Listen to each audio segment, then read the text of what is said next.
Pass எதுக்கு இப்போ phone பண்ணுறாரு? ஹலோ ஹர்ஷா, உங்ககிட்ட கொஞ்சம் பேசணும். டீ கடைக்கு வாங்க. சரி, ஓகே பாஸ், இப்போயே வரேன்.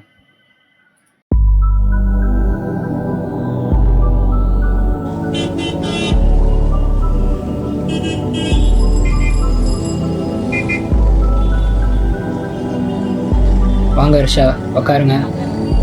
டீ எடுத்துக்கோங்க ஹர்ஷா. என்ன பாஸ் கூப்பிட்டுருந்தீங்க? இங்கே பக்கத்தில் இருக்க கிராமத்தில் இது வரைக்கும் யாரும் ரிப்போர்ட் எடுத்தது இல்லை ஹர்ஷா. நீங்கள் தான் போய் எடுக்க போகிறீங்க, அதுக்காக தான் உங்களை கூப்பிட்டுருந்தேன். சரி, ஓகே பாஸ். டீ குடிங்க.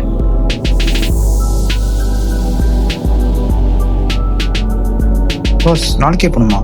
ஆமாம் ஹர்ஷா, நாளைக்கே போகணும். அப்புறம் ஒன்று கேட்கணும், இதுக்கு நீங்கள் தானே பே பண்ணுவீங்க? நான் தான் பே பண்ணுறேன், கவலைப்படாது. ஓகே.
எப்படியோ ஊருக்கு வந்தாச்சு.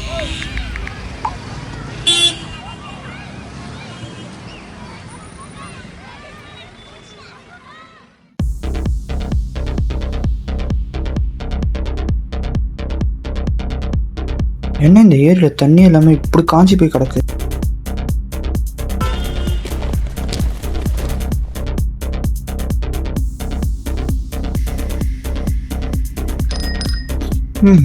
ரோடும் சரியில்லை.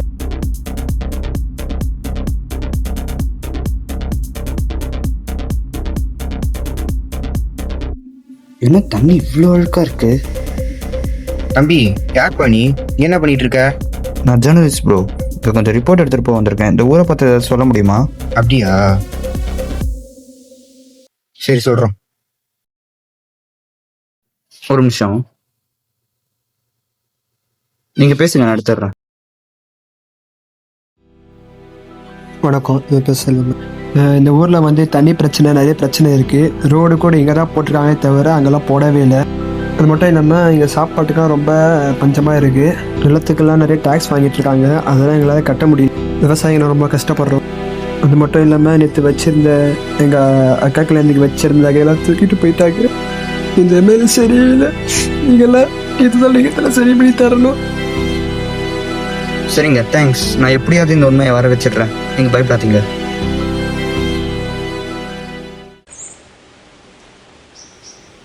ஹலோ ஹர்ஷா, ரிப்போர்ட் எடுத்தாச்சா? Almost ready sir. சார், ஆனால் இந்த ஊரில் எதுவுமே சரியில்லை. அது சரியில்லைன்னு எனக்கும் தெரியும் ஹர்ஷா. அது பாசிட்டிவாக போட தான் உங்களை அனுப்பிச்சேன். நெகட்டிவ்லாம் அங்கேயே விட்டுட்டு அதை பாசிட்டிவாக மாற்றுற வழியை பாருங்கள். சார், கிராமத்தில் ரொம்ப மோசமாக இருக்கு நிலமை. நம்ம வேண்டப்பட்டவர் அங்கே எம்எல்ஏவாக இருக்கார். அடுத்த எலெக்ஷனில் அவர் ஜெயிக்கணும்னா நம்ம இதெல்லாம் பண்ணி தான் ஆகணும். இதை மீறி நீ எதனா பண்ண பார்த்தினா உன்னால் பிழைக்க முடியாது. இல்லை சார், என்னால் இது பண்ண முடியாது. உனக்கு 10 நிமிஷம் டைம் தரேன். அந்த 10 நிமிஷத்தில் யோசிச்சு நல்ல முடிவாக எடு. என்ன பண்ணுறதுனே தெரியலையே. ஒரு சைடு காசு வேணும்னு இருக்குது, இன்னொரு சைடு அந்த கிராமத்து மக்களை பார்த்தோன்னா பாவமாக இருக்குது. என்ன பண்ணுறதுனே தெரியலையே. போலீஸ்கிட்ட போனால் டப்புன்னு ஆக்ஷன் எடுக்க மாட்டாங்க. இந்த மாரி சரியில்லை. நீங்கள்லாம் இதுதான் நீங்கள் சரி பண்ணி தரணும். எப்படி நான் உங்களுக்கு துரோகம் பண்ண முடியும்? ரொம்ப நம்புறாங்க.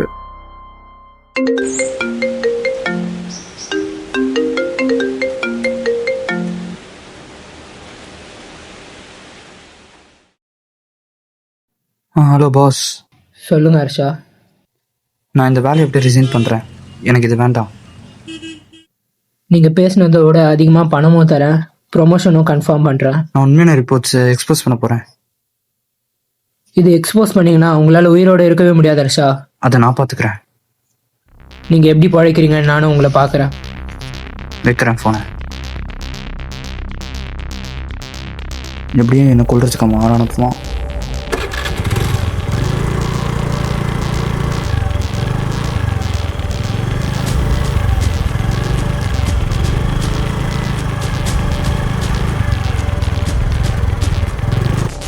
நான் ஒருத்தனோட ஃபோட்டோ அனுப்புகிறேன், அவனை மட்டும் பெசர் இல்லாமல் முடிச்சிருங்க.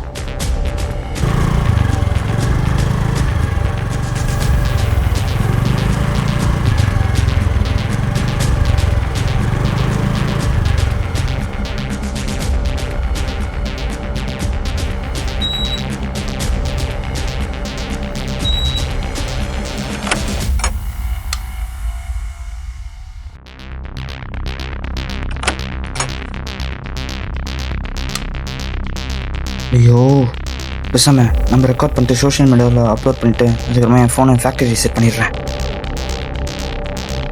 சீக்கிரம் சீக்கிரம் சீக்கிரம் சீக்கிரம்.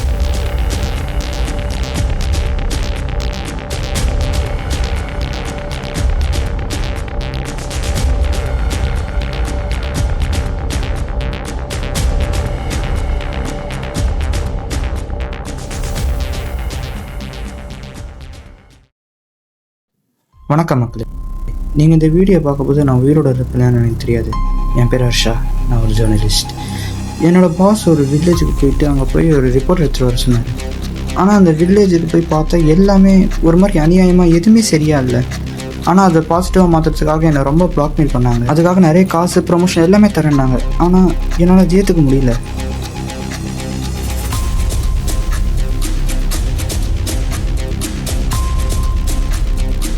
ஸோ நான் அந்த வேலையை ரிசைன் பண்ணிட்டேன். என்னை எப்படியும் கொண்டுருவாங்க. ஸோ இது பார்த்த உடனே நிறைய பேருக்கு ஃபார்வர்ட் பண்ணுங்க ப்ளீஸ். இதான் நான் உங்ககிட்ட கேட்குற ஒரே உதவி. தேங்க்ஸ்.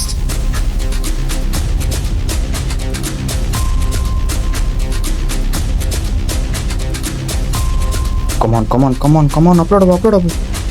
எஸ், மீண்டும் லாக் போட மறந்துட்டேனே. எத்தடா நீ